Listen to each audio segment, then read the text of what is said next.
ऐसे तो अल्लाह ने इब्राहीम अलैहिस्सलातु वस्सलाम की बीवी हाजरा के बेटे इस्माइल के लिए भी जमजम का चश्मा जारी नहीं किया। हाजरा देख रही है मेरे बेटे के होंठ सूख चुके हैं और इब्राहीम मुझे अल्लाह के भरोसे पर छोड़कर चले गए, लेकिन अल्लाह ऐसे तो नहीं देगा कि हम हाथ पे हाथ धरे बैठे रहे। कुरान पढ़िए, हदीस पढ़िए।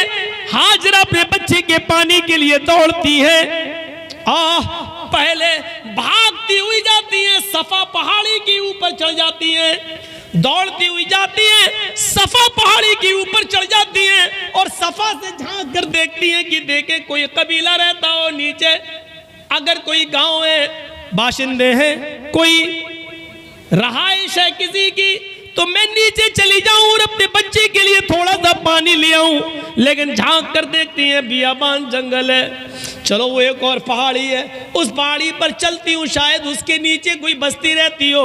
सफा से दौड़ती हो, मरवा की तरफ भागती हैं, कभी आहिस्ता चलती हैं, कभी तेज चलती हैं। मरवा पहाड़ी पर पहुंच जाती हैं, वहां से झांक कर देखती हैं, उधर भी कोई कबीला नहीं, कोई गांव नहीं, कोई बस्ती नहीं।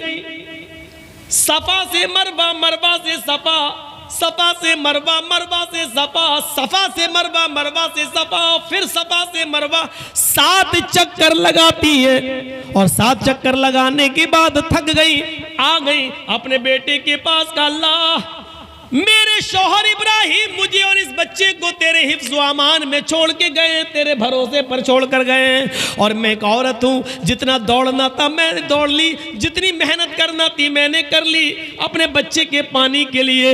एक औरत साथ अपने मासूम और दूध पीते बच्चे को छोड़ कर कहाँ जा सकती है? आय अल्लाह मेरे बेटे के लिए पानी का इंतजाम कर दे। दिल से जो आह निकलती है वो असर रखती है, पर नहीं ताकत परवाज मगर रखती है। हाजरा की आवाज दिल से निकली थी, नजरें आसमान से नीचे की, क्या देखती है कि मेरा बेटा इस्माइल जिस जगह पर एड़ियां रगड़ रहा है, अल्लाह ने जिब्रील को हुक्म दिया अपना वहीं पर मारो। जिब्रील ने वहीं पर अपना पर मारा और वहीं से पानी का चश्मा जारी हो गया, जम जम पानी का चश्मा जारी हो गया। हाजरा ने पानी को बहते हुए देखा तो उसकी मुंडेर बांधने लगी, ये बह ना जाए, पानी कहीं खत्म ना हो जाए। वो बेचारी मुंडेर बांधने लगी, मिट्टी से खड़ा कर करके उसकी मुंडेर बांधने लगी।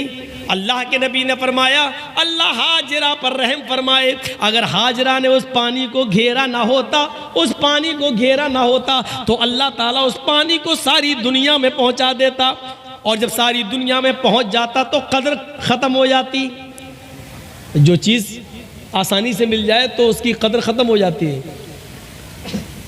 आज गंगा जल की कोई कदर नहीं है, आदमी ले तो लेता लेकिन जल्दी पीना नहीं चाहता, क्योंकि वो जानता कि गंगा में कितने लोग क्या क्या करते हैं, वो जानता है। लेकिन अकीदा है इसलिए ले आता है, बेचारा भर कर ले आता है।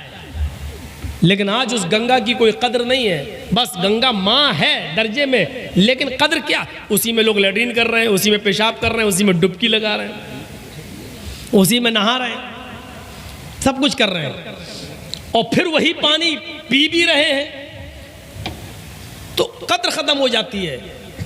हाजरा बार बार पानी को रोक रही हैं और अपनी अबरानी ज़बान में बोलती जा रही हैं, जम जम जम जम, यानी रुक रुक, अरे ठहर, कहाँ जा रहा है, रुक रुक, ठहर ठहर। उस पानी का नाम ही पड़ गया जमजम। उन्होंने बोला था जम जम, रुक रुक रुक, अरे ये तो रुक, कहती जा रही है। उस पानी का नाम अल्लाह के रसूल ने भी उसको बदला नहीं, वही रहने दिया जो हाजरा की ज़बान से निकला था। बताने का मकसद यह है कि हाथ पे हाथ धरे हुए वो भी नहीं बैठी रही, अल्लाह पे भरोसा मेरे बेटे को पानी मिल जाएगा, दौड़ना उनको भी पड़ा।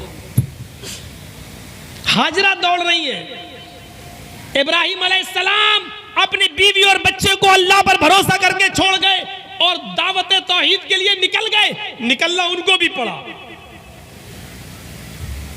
हम लोग इतने बड़े मजबूत आदमी हैं कि एक जगह बैठ जाएं, अल्लाह अल्लाह अल्लाह अल्लाह करते रहे, हमें तो आसमान से मिलेगा। इसीलिए मैंने कहा कि ये जहां मिले समझ लो यह सबसे बड़ा हराम खोर है, ये बोझ है पूरे समाज के ऊपर। सोसाइटी के ऊपर ये आदमी बोझ है। मेहनत करना सीखो, मेहनत।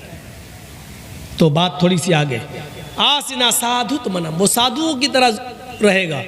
साधु उसको नहीं कहते हैं, साधु उसको कहते हैं कि जिसके पास सब कुछ हो, बहुत कुछ हो, लेकिन उसने अपने ऊपर खर्च ना किया हो, सब गरीबों और मिस्कीनों पर लुटा दिया हो। इसको क्या बोलते हैं? साधु। और अल्लाह के रसूल इस तारीफ पर फिर बैठते थे। सब कुछ था, अल्लाह के रसूल गरीब थे? नहीं। जो कहता है अल्लाह के नबी गरीब थे, वो कभी कभी ज़्यादा ही गुलू कर जाता है।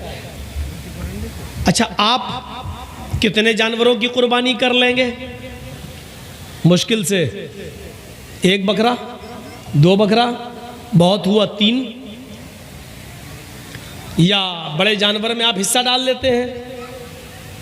3-4 जानवरों से बड़ा अमीर आदमी भी 2-3-4 जानवरों से ज़्यादा कुर्बानी नहीं कर पाता है। लेकिन अल्लाह के रसूल सल्लल्लाहु अलैहि वसल्लम ने 100 ऊँटों की कुर्बानी की। और अरब के अंदर एक ऊँट बड़ा महंगा माना जाता है, जिसको सुर्ख ऊँट कहा जाता है। सुर्ख ऊँटों की कुर्बानी की 100। जब अल्लाह के नबी ज़िबा करने के लिए तैयार हो गए, नहर करने के लिए, तो 63 ऊँटों को अल्लाह के रसूल ने अपने हाथ से नहर किया। और उसके बाद में आपने खंजर नेज़ा दे दिया हज़रत अली को, बकिया ऊँट हैं तो मेरे, लेकिन आप नहर करिए। तो बकिया जो 37 ऊँट बचे थे, वो हज़रत अली ने 100 सुर्ख ऊँटों की कुर्बानी की थी अल्लाह के रसूल ने। 100 ऊँटों की कुर्बानी करने वाला गरीब होगा,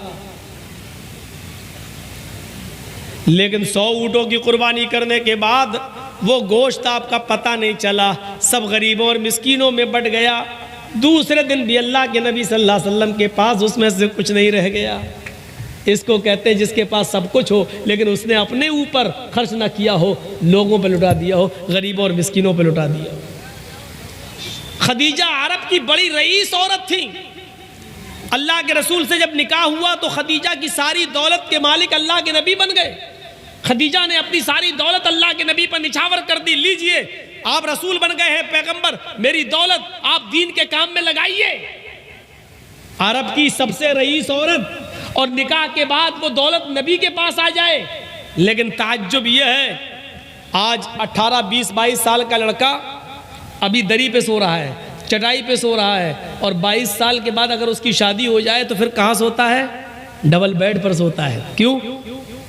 अब वो जो बिस्तर मिला है उसको ससुराल से, अब उस पे सो रहा है। स्टाइल बदल गई। अभी तक साइकिल चला रहा था, शादी के बाद अब वो हीरो होंडा चला रहा है,